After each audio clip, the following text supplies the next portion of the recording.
ازاي؟ وبعد كده تيجي يقول لك ايه؟ انتوا بتعملوا فتنة، انتوا بتعملوا تعصب.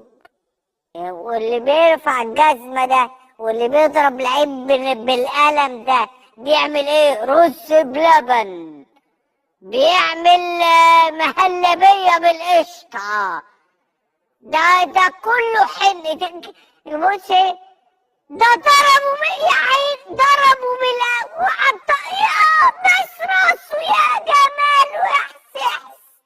موضوع دونجا وزيزو، واحد بايده كده ماسك الشورت بتاع زيزو كده بايده، فطبعا السوشيال ميديا وركز على البطيء، فيجوا يجيب ايد زيزو كده، ايد دونجا كده.